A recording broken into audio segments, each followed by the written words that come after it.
cannot find my yellow fever vaccination card anywhere. It is one of those vaccinations that lasts your entire life, and so it should be good for this trip. And I swear I've seen it recently, but I cannot find it. And I can't tell if I have packed it and then forgot that I packed it and put it somewhere, or if it's just ended up in a different place. It used to live in my passport holder. I got a new passport holder. I got a new passport. It doesn't seem to be in my old one or my new one. So I'm at a loss, and we are a week away from going. I'm on breakfast duty now. Andrew's on the hunt. We're down to some of the last bits of food we have in our fridge. We have about a week left, so who knows what we'll have for breakfast once this is all gone, because I don't know if there's really a point of buying more. So we'll see. Well, I also started to look for Kayla's yellow fever vaccine and found it in our big book of health records, vaccines, everything like that. I had looked through this box earlier, but only at these folders, thinking it was one of those. I looked through all of our tax documents, which you can see in the back corner there, and then didn't realize that at the bottom of this bucket I had a couple more of these little duotang binder things, so found it.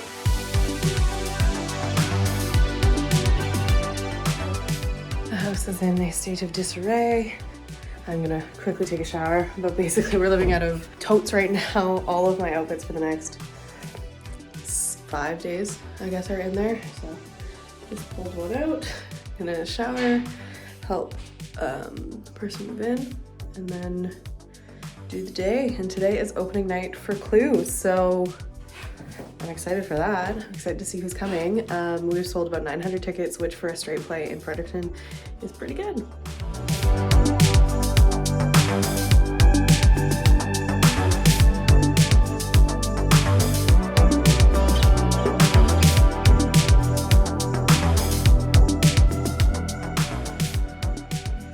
That's appointment 1 done for the day. We kind of forgot that we had a bunch of stuff today. So we have the dentist today.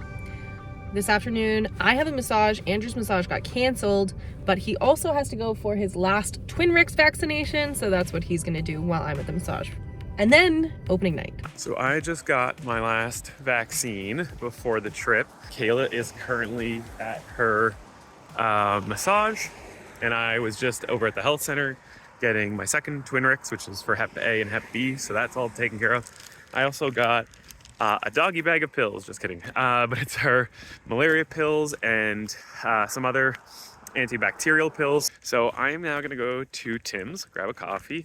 I'm gonna enter all of this information in and get our reimbursement for some of it. And then I'm gonna head home. I'm back home after having gone to the pharmacy and getting my Twinrix shot. I just wanted to quickly talk about the cost of travel, because a lot of people we talk to often are like, how do you make it possible? How does it balance out? And like, trust me, there's a lot that goes into it, and I'll happily talk about it maybe on one of the vlogs, especially dedicated to budgeting, pricing, and costing. But there's one thing that I really want to talk about that we are very fortunate for, which is medical support from a travel perspective, more specifically vaccines. Kayla and I are doing this trip, and we recognize the importance of it. So we reached out to a travel clinic in town, and we said, we're traveling for a year. These are all the countries that we may be going to. Like, what are your thoughts? And they came back and they gave us like a big old list. And at the time we were like, we're not really sure what, if any of this might be covered. So we kind of have to be very careful and cautious with, like, as we go through this process, because like, you kind of have to weigh your like health versus cost. And like, I recognize that's a very real thing for a lot of people, even on a day-to-day basis. So just for an example, today I went and I got one Twinrix shot, which was about $80. I got 2 packs of what they call it traveler's diarrhea, but the reality of it is like an antibacterial pill, or pills I should say, that helps. So if you have any kind of disease or infection or something that, you know, might be just like a stomach issue as you travel, like they recommend you take it. Those were $25 each, so about $50 for that. So not bad. The malaria pills, we only got 100. And that covers Kayla and I 50 days each, right? And not even that, because you have to take pills ahead of time and afterwards to wean off of them. So you don't get 50 days really of coverage. You might get like 45 because of how you stagger them. 100 pills was over $500. So altogether, I just spent about $650 on vaccines, medication for travel, all right? As we've done before, I've taken all of that. I uploaded it to my health insurance, which again, I'm very fortunate I get through work. This is not a work-related trip, but it's still personal medication, all that kind of jazz. $650, put it through, and at the end of the day, out of the $650, we're only paying $200. So the other $450 reimbursed. Altogether, we've probably spent, I would safely say, over $3,000, probably closer to $4,000. And every time we get about 65% of it back in terms of reimbursement. It's just one of those like things that are, very fortunate.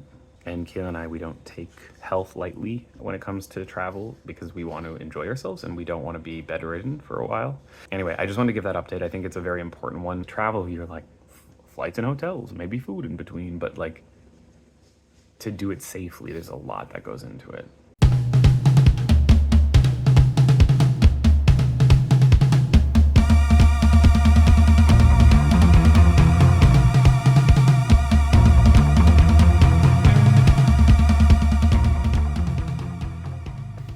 What you doing, Andrew?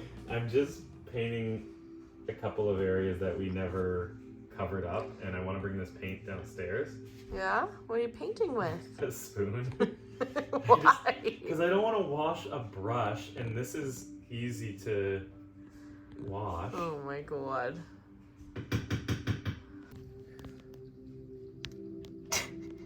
See? It's like, what do you do? Like, what is it? Like desserts when you like spoon the back of it? Look at that. It blends in so nicely. No, it doesn't. It's so thick. Yeah, that's on me. I did pour way too much. I'm trying to spread that out now. Home ownership at its finest. I think it's laziness at its finest. See? Same thing? The trick is to go both against and with the grain. Yeah, okay. It confuses the wood and the paint. We're saying goodbye to the car today. Took off the plate. We've got all the extra tires in there. And we are selling it. So this was our first car. My first car. Andrew's first car. Yeah. First one that I ever bought. Yeah. At least I know I drove a lot of my parents' cars growing up, but Yeah, I barely did that. it's the end of a weird era. It's like just under 6 years that we've had it. Yeah, just shy of like 2 months, I guess, or a month and a half or something like that. So And it's funny, like I think we put a lot of the first kilometers on it was literally Andrew's first work trip. We got into town, we bought the house, we went and bought a car because Andrew had to drive to Moncton to fly out from the Moncton airport. Yeah. And so we put on some kilometers driving there. I drove back. I think I drove back to Moncton to pick him up at the end of the week. Something like that, or Like, it was wild. It was. But- I think I'm not 100% sure, but I think when we bought the car, there was about 40,000 kilometers on it, and there's now just over 101,000. So it's still not bad. About And it's 70,000 kilometers over 6 years. Yep. Yeah. Anyways, the end of an era. And when we get back, we're hopefully going to join the electric vehicle crew. I'm hoping that the infrastructure for electric vehicles is even better by the time we get back.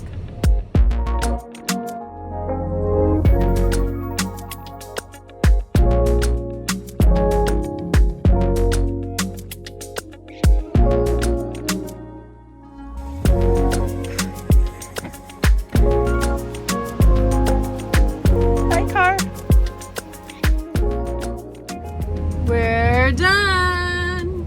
That's a wrap on Clue. We're in the U-Haul. We're headed back to the studio right now. We're going to unload and then we are going to celebrate and say goodbye to our theater family for a year.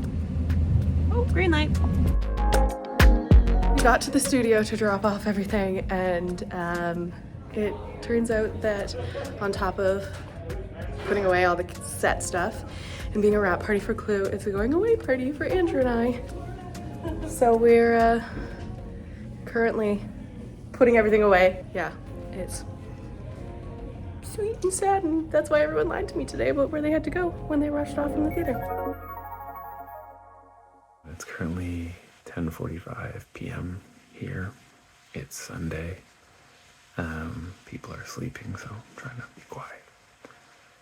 This past weekend, we finished our show, Clue. It was great. We had great audiences. So we had over 1,000 tickets sold for 3 shows total, so that's amazing. And we got the chance to say goodbye to a lot of friends who we're not going to see for a whole year. So, yeah, I guess it's just like a weird space. Like, we have one more day. It's like it's here. And we're at a point now where I'm like, what do we do?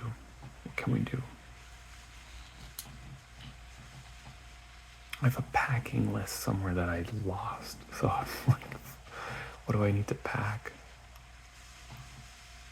And we leave at like 5 or 6 a.m. on Tuesday morning. So I'm gonna finish a bit of work. I'm gonna go to bed. I'm gonna wake up. I'm gonna check into our flight, the one to Toronto. And then I'm just gonna get shit done.